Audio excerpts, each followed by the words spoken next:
लोकसभा में एक देश एक चुनाव बिल का विरोध किया गया। कांग्रेस, समाजवादी पार्टी, टीएमसी ने इस बिल का विरोध किया है। साथ ही शिवसेना, यूबीटी, एआईएमआईएम ने भी इस बिल का विरोध किया है। विपक्ष ने बिल को संविधान की मूल भावना पर चोट बताया। लोकसभा में एक देश एक चुनाव के बिल का विरोध किया गया है। कांग्रेस, समाजवादी पार्टी, टीएमसी समेत इंडिया ब्लॉक के तमाम दलों ने इसका विरोध किया है। एमआईएम की तरफ से खुद असदुद्दीन ओवैसी यहां पर मौजूद थे और उन्होंने भी इसे संघीय ढांचे के खिलाफ बताया और इस बिल का विरोध किया। संविधान की मूल भावना को खत्म करके कैसे तानाशाही के रास्ते निकाले जाएं, इसके अलावा कोई काम ही नहीं बचा है। आखिर मनीष तिवारी जी ने कहा, कहीं एक विधानसभा के चुनाव अगर कोई अविश्वास आता है, अगर बहुमत नहीं मिलता है, तो क्या पूरे देश का चुनाव कराओगे? पूरे देश का चुनाव कराओगे? और ये लोग एक देश एक संविधान एक चुनाव की बात करते हैं। जो लोग 8 विधानसभाएं भी एक साथ नहीं करा पाते हो, मौसम देख के तारीखें बदलते हो, वो लोग बात करते हैं एक देश एक चुनाव की। इसलिए अध्यक्ष जी, मैं अपनी पार्टी की ओर से, अपने नेता आदरणीय अखिलेश यादव जी की ओर से इस बिल का पुरजोर विरोध करता हूं और आपके माध्यम से देश के जनमानस से कहना चाहता हूं, ये भारतीय जनता पार्टी के लोग तानाशाही लाने के नित नए रास्ते लाते हैं।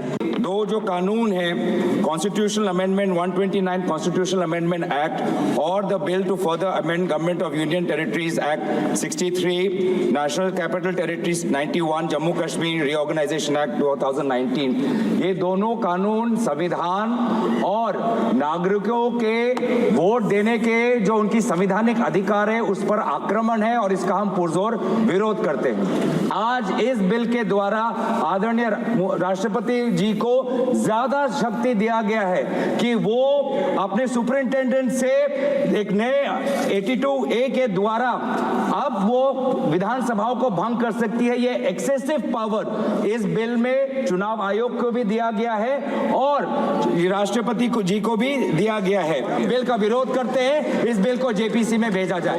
This bill violates the right to democratic self-government, which is part of Article 1419.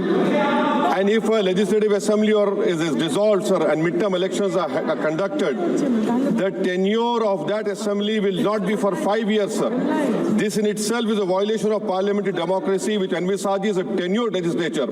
Sir, constitutional scheme makes it clear that once elections are conducted, the House should have a right to function for next 5 years. This is violation of basic structure. In conclusion, Parliament is not competent to make any law that violates fundamental rights or the basic structure of Constitution, sir. This bill indirectly introduced a presidential style of democracy. This bill is based on maximizing political gain and convenience. This bill will finish off regional parties. तो आपने सुना किस तरह से विरोध किया गया है, लेकिन तमाम गहमा गहमी के बीच आज बिल पेश कर दिया गया है। 1 साल से करीब इसकी तैयारी चल रही थी और हमारी सहयोगी कोमल शर्मा हमारे साथ जुड़ गई हैं। कोमल, जैसी उम्मीद की जा रही थी वैसा ही विरोध भी देखने को मिला, लेकिन यह भी कहा जा रहा था कि सरकार भी कोई जल्दबाजी में नहीं है। सरकार की तरफ से कह दिया गया है कि हम इसे संसदीय कमेटी के पास भेजने के लिए भी तैयार हैं। आगे क्या होगा?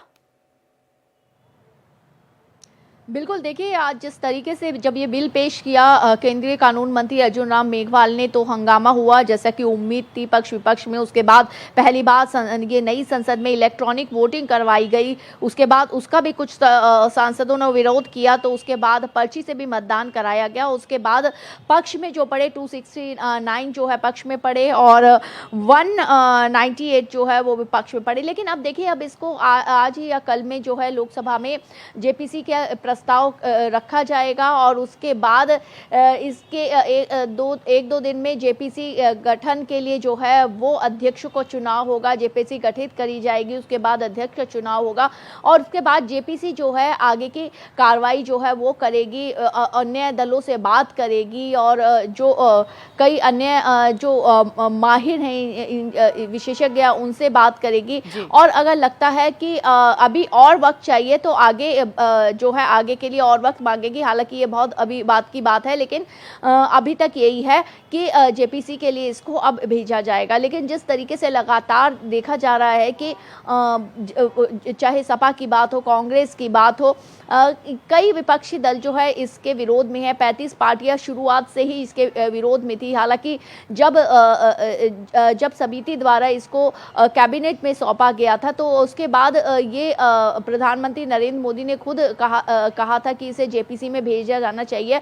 और आज ओम बिरला जो हैं उन्होंने भी सांसदों को ये आश्वासन दिया कि इस पर विस्तृत चर्चा होगी और जब तक आप चाहेंगे तब तक चर्चा होगी। तो एक ये आश्वासन दिया, उसके बाद अब उम्मीद की जा सकती है कि इस पर चर्चा जो है आरंभ होगी। लेकिन हालांकि ये जो रहा है वो इतनी आसान भी नहीं है। अभी ये बहुत कठिन जो है डगर है, जो जिस तरीके से सरकार अब ये बिल पेश करना चाह रही है। लेकिन अगर ये हो जाता है तो उसके बाद जो कहा है कि जो लोकतंत्र के हित में है सरकार, जैसे कि लगातार बता रही है, एक देश के ऊपर भार जो खर्चे का, चुनावी खर्चों का बार बार होता है, हर साल कोई ना कोई विधानसभा चुनाव होता है, पंचायत का चुनाव होता है, तो वो सब अब एक साथ होंगे और इसका फायदा ये होगा कि न तो सिर्फ पैसे की बचत होगी बल्कि कोमल, लेकिन जो सवाल उठाए जा रहे हैं कि ये संघीय ढांचे पर इसका ये जो है कुठाराघात है, ये सवाल भी उठाए जा रहे हैं। ये भी सवाल उठाए जा रहे हैं कि जब कुछ विधानसभाओं में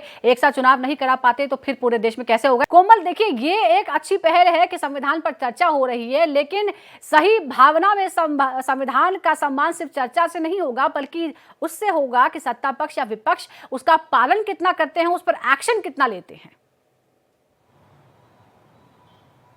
बिल्कुल, देखिए ये चर्चा हम देख रहे हैं, लोकसभा में भी चर्चा हुई और अब राज्यसभा में भी हो रही है। और देखिए चर्चा और जैसा कि कहा कि जो भारत है वो लोकतंत्र की जननी है, एक सबसे बड़ी डेमोक्रेसी है। प्रधानमंत्री नरेंद्र मोदी ने भी ये दोहराया। आज जो है बीजेपी सांसद और बीजेपी राष्ट्रीय अध्यक्ष जेपी नड्डा ने भी ये दोहराया। और इसके साथ ही हालांकि इस बात को लेकर के पक्ष विपक्ष जो है एक दूसरे पर लगातार कुठाराघात कर रहे हैं। जहां विपक्ष कह रहा है कि बीजेपी जो है वो एक तरह से लोकतंत्र जो है उसको किल कर रही है, वहीं भाजपा कह रही है लोकतंत्र का मजाक उड़ा रही है, अपमान कर रही है। दोनों ही पक्ष हमेशा एक दूसरे पर आरोप लगाते हैं कि कोई दूसरा सत्ता को, संविधान को कमजोर करने की कोशिश कर रहा है। बहुत बहुत शुक्रिया आपका कोमल।